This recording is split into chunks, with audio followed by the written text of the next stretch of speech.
When the mid-1960s rolled around, many believed the Western was fading, but Sergio Leone had other plans. After the surprise success of A Fistful of Dollars, he returned with a sequel that not only pushed the genre into darker, bolder territory, but also introduced themes of morality, vengeance, and loyalty that gave his world unexpected depth. For a Few Dollars More brought together Clint Eastwood's nameless drifter and Lee Van Cleef's driven Colonel Mortimer in a story that fused action with emotion. Today, we'll uncover secrets hidden for decades about the overlooked middle chapter of Leone's legendary trilogy. Number 1. Eastwood hadn't seen his first film. Before stepping back into the poncho, Clint Eastwood hadn't even seen the movie that started it all. A Fistful of Dollars was a surprise success in Italy, but at the time, it hadn't been released in the United States. Eastwood was still known mainly for his television role in Rawhide, and he had no idea how Leone's experiment had been received overseas. To convince him to return, a copy of the Italian print was shipped across the Atlantic. Eastwood gathered some close friends for a private screening, curious about how this low-budget Western had been transformed on screen. What he saw impressed him enough to say yes to the sequel, even though he remained skeptical about its reception back home. That decision would prove pivotal. By committing to For a Few Dollars More, Eastwood secured his place in the trilogy and positioned himself for the leap from TV actor to international movie star. Without that screening, his career might have taken a very different turn. Number 2. Written in just 9 days. Speed was essential in keeping the momentum of Sergio Leone's breakout success alive. After the first film took Europe by storm, producer Alberto Grimaldi wanted a sequel ready as quickly as possible. To make it happen, writer Luciano Vincenzoni was brought on board, and he delivered the first draft of For a Few Dollars More in just 9 days. While the structure and story came together fast, the dialogue didn't have the same polish. Leone secretly asked Sergio Donati to refine and reshape the lines, though Donati never received official credit for his work. The result was a script that blended Vincenzoni's quick storytelling with Leone's distinct rhythm and dramatic flair. What makes this achievement stand out is how little the rapid writing shows on screen. Instead of feeling rushed, the story unfolds with patience, building tension through character and atmosphere. The collaboration proved that even a fast draft, in the right hands, could evolve into a film that feels timeless. Number 3. The role Bronson refused. Sometimes the most iconic roles are the ones actors almost never get. Before Lee Van Cleef was chosen as Colonel Mortimer, Sergio Leone had his sights set on another name, Charles Bronson. At the time, Bronson was already gaining recognition in Hollywood and had the kind of tough presence Leone admired. But when the offer came, Bronson turned it down, believing the film wouldn't make much of an impact. It wasn't the first time he dismissed a Leone project. He also rejected the lead in A Fistful of Dollars. Ironically, Bronson would later headline Once Upon a Time in the West, one of Leone's greatest achievements, proving the director never lost interest in him. Bronson's rejection created a surprising opportunity. With the door open, Leone cast Lee Van Cleef, whose career was in decline. The result was a performance that not only redefined Van Cleef's career, but also gave For a Few Dollars More its moral center. Sometimes the best roles find the actors who need them most. Number 4. Lee Van Cleef's unexpected comeback. When casting turned away from Charles Bronson, few expected that the role of Colonel Mortimer would fall to Lee Van Cleef. Once a familiar face in supporting parts, Van Cleef's career had slowed to the point where he was struggling to find steady work. Leone, however, saw something in him that others had overlooked, an intensity in his eyes that could carry both menace and dignity. The gamble paid off. As Mortimer, Van Cleef brought a mix of refined composure and deadly skill, standing as both a contrast and complement to Clint Eastwood's rougher bounty hunter. His commanding presence and quiet depth helped shape the film's moral weight, making him more than just a partner in the hunt for El Indio. This sudden resurgence in his career turned Van Cleef into an international star almost overnight. From near obscurity, he rose to become one of the most recognizable figures of the spaghetti western era, and his collaboration with Leone would open the door to a new phase of success that lasted well into the 1970s. Number 5. The villain was almost different. Behind every great Western hero stands a villain just as memorable, and, for a few dollars more, found that in El Indio. What many don't realize is that the same actor who played the ruthless antagonist in A Fistful of Dollars returned to take on this darker role. Gian Maria Volonté had already proven himself as a powerful screen presence, but Leone wanted him back with a different approach, more psychological, more unstable, and even more haunting. Volonté accepted, but he refused to simply repeat his earlier performance. Instead, he leaned into El Indio's broken mind and unpredictable behavior, turning him into a figure who was both terrifying and tragic. His portrayal was unsettling enough that it set the character apart from the more straightforward villains of traditional westerns. The choice paid off in unexpected ways. By casting Volonté again, Leone created continuity across the trilogy while still elevating the stakes. El Indio's chilling intensity gave the heroes a foe who was far more than a simple outlaw, anchoring the story with a menace that lingers long after the credits roll. Number 6. The Eyes of a Killer opening. From its very first moments, For a Few Dollars More made it clear that this would not be a typical Western. Instead of beginning with sweeping landscapes or heroic introductions, Leone opened with a chilling perspective, the point of view of a hidden gunman. A distant rider enters the frame, unaware of the danger, until a gunshot abruptly ends the calm. The audience sees the kill through the eyes of the shooter, a bold move that instantly shifts the tone. This choice was not accidental. Leone wanted to place viewers inside the world of cold, detached violence where life was measured only by bounty prices. By doing so, he set the stage for a film defined by moral uncertainty, far removed from the clean-cut heroes of earlier Hollywood westerns.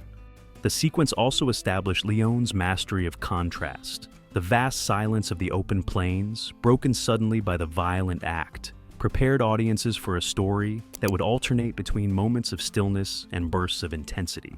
It was an introduction that grabbed attention and refused to let go. Number 7. Mortimer's secret backstory. Beneath the gunfights and bounty hunting, the heart of the story lies in a personal secret. Colonel Mortimer isn't simply chasing El Indio for the money. His true motivation is revealed through the pocket watch, a haunting object that carries more weight than any bag of coins. The watch belonged to Mortimer's sister, a woman whose life was destroyed by El Indio years earlier. Her tragic fate became the reason Mortimer abandoned everything else to dedicate himself to vengeance.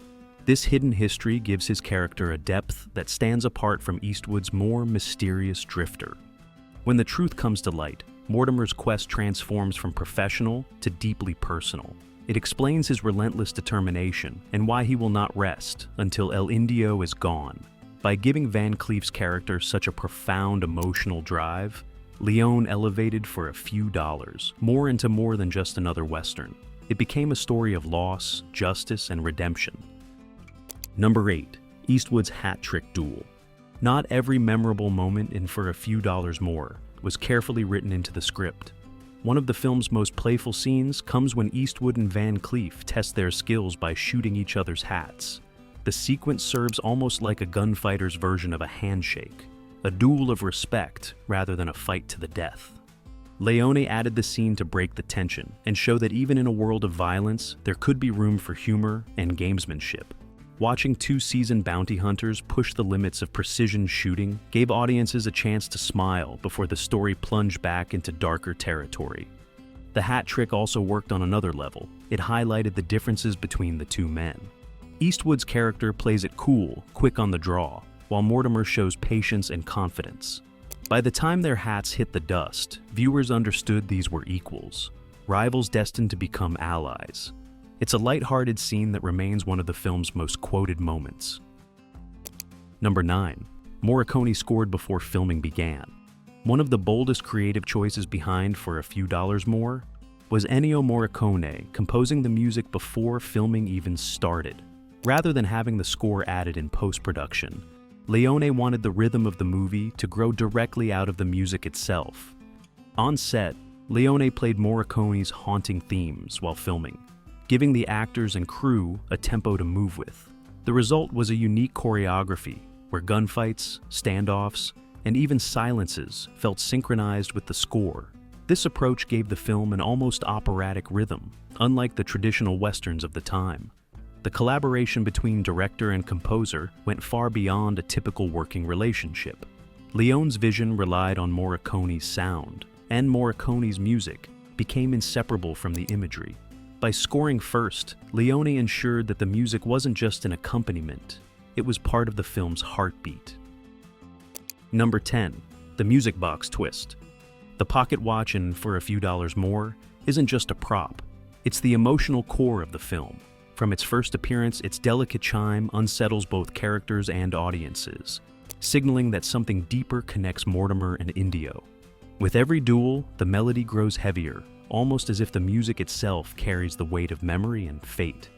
By the finale, the watch reveals its full purpose. Its tune ties together Indio's lingering trauma, Mortimer's quest for justice, and the rhythm of the showdown. What began as a mysterious detail becomes the very structure of the film's climax. Leone transforms a simple object into a storytelling device that fuses character, music, and action into one unforgettable moment. The brilliance of the twist lies in how it unifies all three storylines: revenge, redemption, and rivalry through a single melody. The pocket watch was no longer just Mortimer's keepsake, but the key that unlocked the heart of the entire movie. Number 11. Every line was dubbed later. Viewers of For a Few Dollars More may notice a slightly surreal quality to the dialogue, and that's no accident.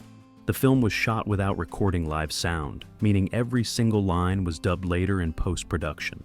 On set, actors spoke their native languages, English, Italian, or Spanish, and then the voices were added afterward.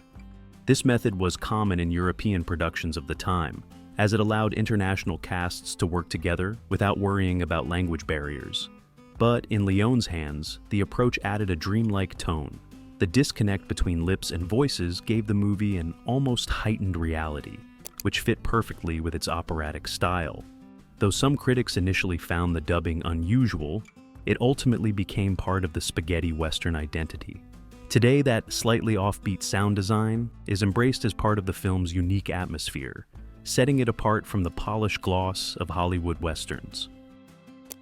Number 12. Van Cleef as hero, then villain. Audiences who admired Lee Van Cleef's noble performance in For a Few Dollars More were in for a surprise just a year later. In Leone's next film, The Good, the Bad, and the Ugly, Van Cleef returned not as the composed and honorable Mortimer, but as the ruthless Angel Eyes. The shift stunned moviegoers who had just seen him play a heroic figure. The contrast showed Van Cleef's remarkable versatility. In one film, he was a man of restraint, wisdom, and quiet honor. In the next, he embodied cruelty, menace, and cold calculation. The casting choice also underlined Leone's belief that archetypes in his westerns weren't fixed. Heroes could become villains, and morality was always in question. By turning Van Cleef from hero to villain, Leone reinforced his theme of blurred lines between good and evil. It also helped secure Van Cleef's reputation as one of the most iconic faces of spaghetti westerns, capable of commanding both admiration and fear. Number 13. A church massacre off-screen. One of the film's most chilling moments happens without ever being shown directly. When Indio orders a family to be executed inside a church, Leone makes the unusual choice to cut away before the violence unfolds. By refusing to show it, he forces the audience to imagine the horror themselves. This decision was not only bold, but also effective. Viewers filled in the blanks with their own imagination, making the scene more disturbing than if it had been shown outright. It was a technique Leone used often, letting suggestion carry more power than explicit detail. The church sequence remains one of the best examples of his mastery of tension. By leaving the darkest moment just outside the frame, Leone ensured it stayed unforgettable in the minds of the audience. Number 14. Eastwood's two-emotion criticism. Behind the scenes, Sergio Leone wasn't shy about poking fun at his star. He once joked that Clint Eastwood only had two expressions, with a hat and without a hat. While said with humor, the remark did sting, and it became one of the reasons Eastwood hesitated to work with Leone again after the trilogy. The comment also hinted at the director's belief that Eastwood's strength wasn't in theatrical range, but in his stoic presence. Leone built entire scenes around Eastwood's stillness, using silence, camera framing, and music to give weight to moments where the actor barely moved. Though the remark strained their relationship, it also underlined the unique alchemy between them. Eastwood's quiet minimalism, paired with Leone's operatic style, created an unforgettable screen persona that reshaped the image of the Western hero. Number 15. Mortimer was the real protagonist. Though the man with no name became the face of the trilogy, Leone quietly built for a few dollars more around Colonel Douglas Mortimer. Unlike Eastwood's mysterious drifter, Mortimer has a fully developed backstory, a personal vendetta, and a resolution that gives the film its true heart. His duel with Indio isn't just another gunfight. It's the culmination of a deeply personal journey. Mortimer's layers of loss, grief, and justice anchor the story in a way Eastwood's stoicism never could. Leone's choice gave the film surprising emotional weight, showing that the Colonel was far more than a sidekick. By giving Mortimer the role of hidden protagonist, Leone created one of the most memorable balances of dual heroes in Western cinema. Number 16. Spanish landscapes became the West. Audiences were stunned to discover that the sweeping frontier of For a Few Dollars More wasn't filmed in the American West at all. Leone and his crew traveled to Spain, using the arid deserts of Almeria and rugged Spanish villages to recreate a convincing Wild West. This choice wasn't just about scenery, it was also practical. Shooting in Spain cost far less than filming in the United States, stretching Leone's modest budget while still giving him epic landscapes. The natural light, rocky hills, and dusty towns became the perfect backdrop for the story's tense duels and wide tracking shots. The illusion was so successful that many viewers never questioned its authenticity. Spain's landscapes became synonymous with the spaghetti Western style, proving that cinematic imagination could turn European soil into America's mythic frontier. Number 17. Joseph Edgars' final role. Among the many memorable supporting characters in For a Few Dollars More is the eccentric old prophet who points the bounty hunters toward their next move. His quirky mannerisms and sharp delivery added a touch of humor to the otherwise tense story. This character was brought to life by Austrian actor Joseph Edgars, whose long career had already included dozens of films. Tragically, this would be his final appearance on screen. Edgars passed away shortly after completing the movie, never getting to see the lasting impact his role would have. Though brief, his performance left an impression, cementing him as one of the film's most colorful figures. For many fans, Edgars' farewell added a bittersweet layer to the legacy of Leone's westerns. Number 18. Recycling tropes from Fistful. If parts of For a Few Dollars More felt familiar to audiences, that was no accident. Sergio Leone deliberately echoed several story beats from his earlier film, A Fistful of Dollars. Themes of infiltration, betrayal, and a villain undone by his own flaws appeared again, but this time executed on a much larger canvas. With a higher budget, more experienced cast, and greater confidence, Leone transformed those repeated tropes into something richer. Scenes that might have felt derivative instead came across as polished, sharper, and more emotionally charged. This careful balance of repetition and innovation allowed Leone to refine his style. By reworking familiar elements, he created a sequel that felt bigger and more ambitious, rather than just a simple retread of the original. Number 19. Indio's drug-induced visions. Few westerns of the 1960s ventured into surreal territory, but For a Few Dollars More broke new ground with Indio's unsettling hallucinations. These dreamlike sequences, triggered by his dependence on opium, revealed a disturbed mind haunted by memories and guilt. Instead of portraying Indio as just another outlaw, Sergio Leone used these visions to deepen his menace. The slow, hazy imagery contrasted with the film's sharp gunfights, showing a character torn apart from within. For audiences at the time, this was an unusual and daring narrative choice. By weaving in these hallucinatory moments, Leone gave Indio layers beyond the typical villain archetype. His instability made him unpredictable, heightening the tension every time he appeared on screen. Number 20. Editing cut to the beat. One of the film's most striking qualities is how seamlessly action blends with music. Editors Eugenio Alabiso and Giorgio Serralonga didn't just cut scenes for pacing, they aligned every gunfight and moment of tension directly to Ennio Morricone's score. This method created a rhythmic intensity that felt almost like choreography. The rising notes of the score often matched the buildup of a duel, with the final gunshot exploding right on cue. The effect was so powerful that it turned shootouts into cinematic symphonies.